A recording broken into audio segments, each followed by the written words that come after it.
श्री स्वामी समर्थ स्वामी भक्तांचे अनुभव या चॅनलवर तुम्हा सर्वांचे मी स्वागत करते।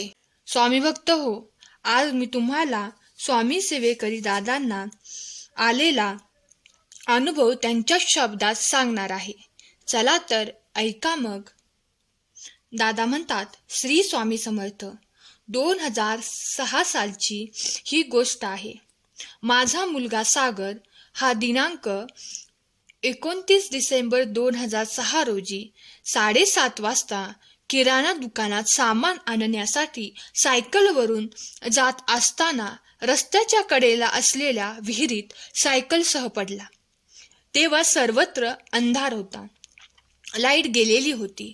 आमच्या घरात नित्यसेवा चालू होती। माझी पत्नी श्री दुर्गा सप्तशती पाठ वाचत होती। माझा मुलगा सागर रात्रीच्या अंधारात विहिरीतून ओला चिंब होऊन घरी चालत आला। सायकल विहिरीत पडली असे त्याने आम्हाला सांगितले व झालेली हकीकत सांगितली। आम्हा सर्वांना त्याचा अनुभवाचा धक्काच बसला आणि तो त्या विहिरीतून कसा वरती आला हे त्याचे देखील त्याला समजले नाही। ही केवळ स्वामी समर्थ महाराजांचीच कृपा आहे। त्यांच्यामुळेच माझ्या मुलाला जीवदान मिळाले। मुलगा म्हणतो, मी विहिरीत पडून वर कसा आलो हे सांगता येत नाही।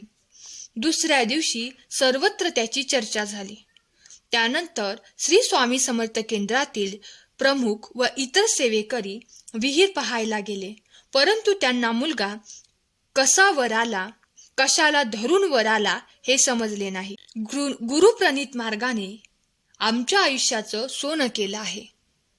मी खूप खुश आहे की स्वामी सदैव त्यांची कृपादृष्टी माझ्या कुटुंबावर ठेवतात आणि आम्हाला प्रत्येक प्रसंगात मदत करतात। स्वामी, तुम्ही खरंच माझे मायबाप आहात।